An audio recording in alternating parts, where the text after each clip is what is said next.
शिक्षकगण साथी और मेरे प्यारे बच्चों, सभी ने आपको आज कारगिल विजय दिवस मनाने का कारण बताया और आपने बहुत उत्साह से उसमें भाग लिया। लेकिन सच्ची श्रद्धांजलि तभी कही जाएगी जब आप मन से उन जवानों को नमन करेंगे जिन्होंने अपने प्राण इस देश की विजय के लिए, इस देश की सुरक्षा के लिए अर्पित कर दिए। उन परिवारों के लिए हम अपने दिल से सल्यूट करेंगे, सलाम करेंगे, नमन करेंगे, जिन्होंने अपने संतानों को खुशी खुशी देश पर बलिदान करने के लिए भेज दिया।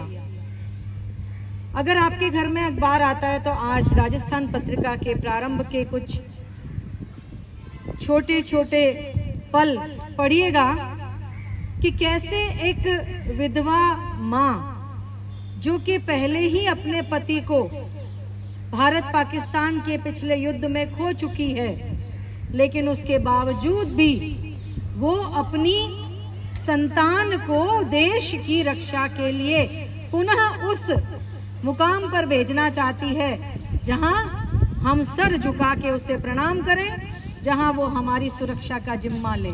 और ये जज्बा, ये अंदर का जो विश्वास है, ये मैं देख सकती हूँ कि हमारी भारत माँ के इस प्रांगण में, भारत माँ के इस देश के अंदर ही संभव है। इतना बलिदान, इतना त्याग हमारे देश की माएँ जब करती हैं तो हमारा सीना गर्व से ऊंचा हो जाता है। हमें अपने मस्तक को ऊपर रखने में बहुत ही सुकून महसूस होता है।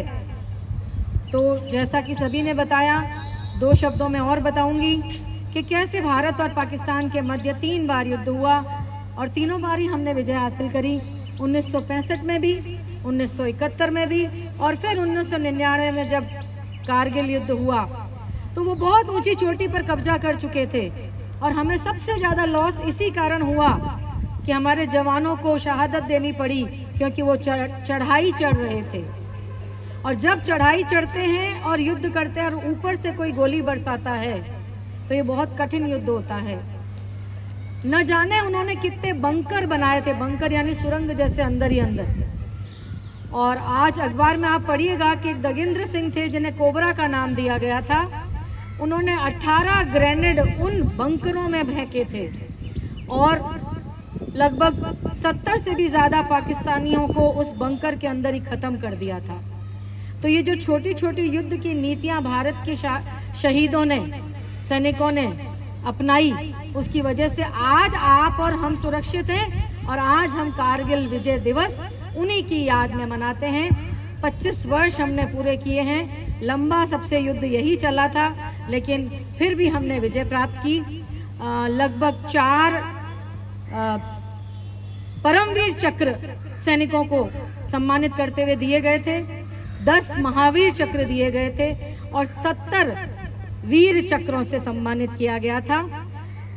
पुनः नमन करती हूँ, प्रणाम करती हूँ। और मेरा ये कुछ शब्द बोलना तभी सफल होगा जब आप प्रेरित होंगे इस देश की रक्षा के लिए। आपको गर्व होगा इस भारत माता पर कि हम इस देश के पुत्र हैं, हम इस देश की पुत्री हैं और हमें अपने देश का नाम रोशन करना है।